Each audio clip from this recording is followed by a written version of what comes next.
Hey, real estate besties. Today is Tuesday, and around here, that means that we are answering your burning questions. Now, I don't care if it's about a deal that you're working, just a question on how to organize something in your business, or if you just want to dish with your good real estate bestie, I am here to answer your questions. Now, if you have a question, head on over to rosemarylewis.com/ask. And you will be able to leave a voicemail and I will answer your question on the podcast. Let's get into our question for today.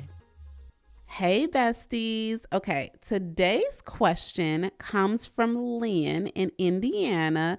Hey, Lynn in Indiana. You know, I'm from Chicago and Indiana was just right around the corner from us. As a matter of fact, that's where we used to go to get cheap gas. But I don't know if cheap gas exists anymore. But anywho, Lynn says, what are some things that I can be doing for mindset? The longer that I am a realtor, I understand that a lot of the challenges that I have are in between my ears. Bestie, I need your help. Oh, Lynn, listen. Isn't this real estate thing something that definitely, I know for me, it really highlighted when I got into sales, it highlighted how jacked up my thought life was. And, you know, I have read books, I have looked at different things, and it said, you know, I'm just going to challenge you. Like some of the things that we say to ourselves in our mind, if we had a friend that would say some of the things we said to ourselves, I guarantee you, you would not be friends with them for much longer. But unfortunately, sometimes we are our worst critics. And, you know, on top of that, we criticize ourselves and then figure out like, okay, why am I not showing up as my best self?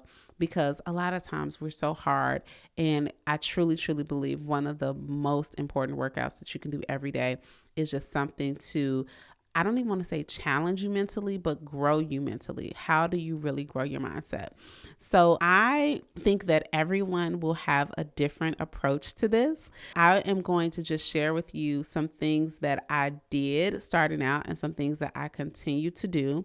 And just know that even from my standpoint, someone who has been in the business, who has seen success, even a whole team leader and got a whole podcast, and I still have to renew my mind every single day. So just know that you are not alone. And I know that there are other besties listening to this that are like, yes, I'm so happy she asked this question.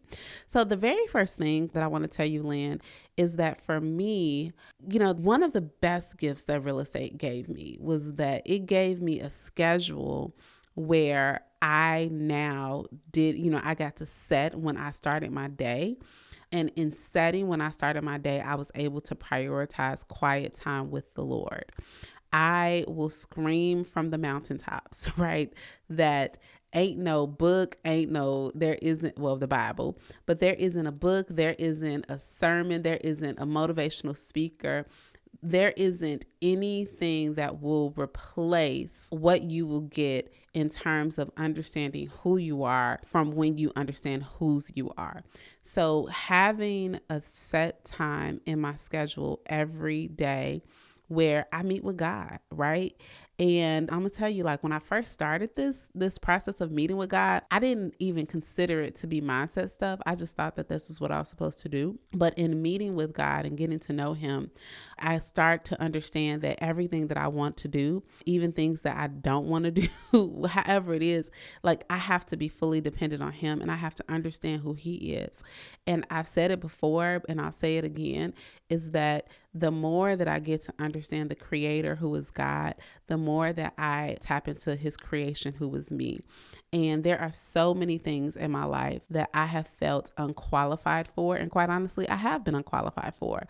But when I get into know God's word, when I get quiet with him and literally like take that Bible that is a living, breathing word that is active even today, even though it was written 2,000 years ago, that says that, you know, we have the power to renew our mind and we can take every thought captive, and he has called me and he has created me for his purpose.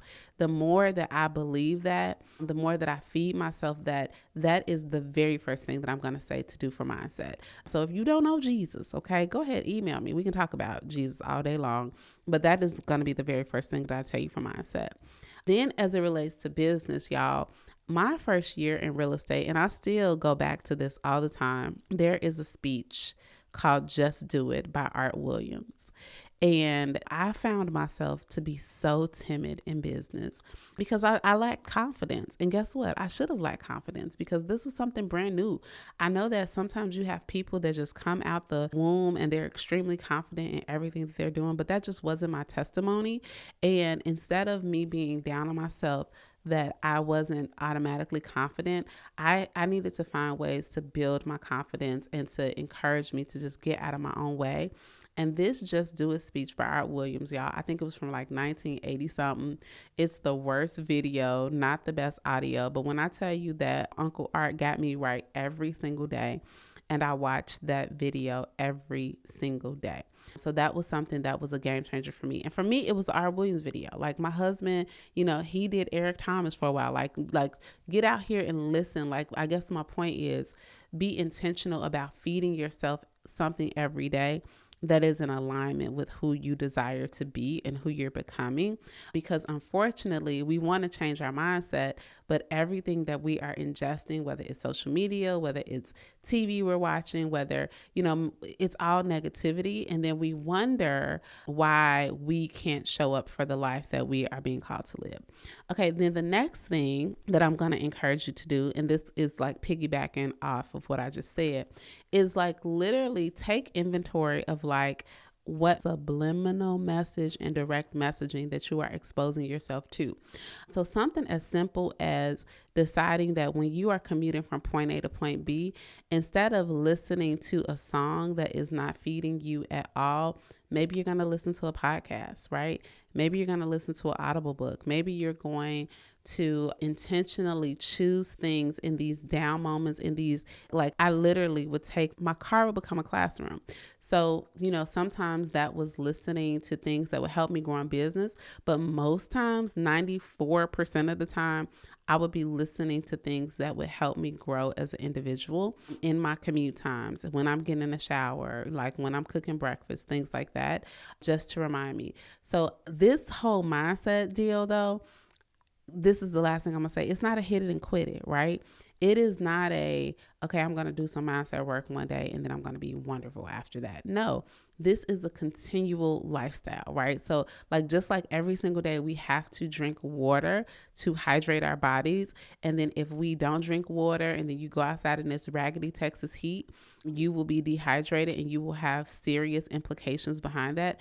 The very same thing will happen as it relates to taking care of your mind and thinking outside the box and just really setting yourself. And I know for a lot of people, when we say mindset, it can seem fluffy, like it is real. It is real life. So those are just a couple of things that I am going to suggest to you. We'll go ahead and link to the Art Williams video in the chat. Oh, and this is the last thing for mindset that also helps me is gratitude, right? Finding something every single day that you can before your feet hit the ground, you can just say, Lord, I am grateful for this. And I don't care like how raggedy your current situation may be. The fact that you woke up, you have something to be grateful for. And if you really a boss, if you really a bestie, go ahead and write it down. Start a gratitude journal. Because now when we focus on, where we are blessed in our lives, and I'm telling you, every single one of us have blessings. We have so many blessings, whether or not you choose to focus on them or not. But once you shift your attention to recognizing those blessings, then it just shifts your atmosphere, right? I'm not going to say your whole life will change, but I will tell you that even the way you think about your life will change. Okay? All right, bestie. I hope that was helpful, and I will talk to you soon.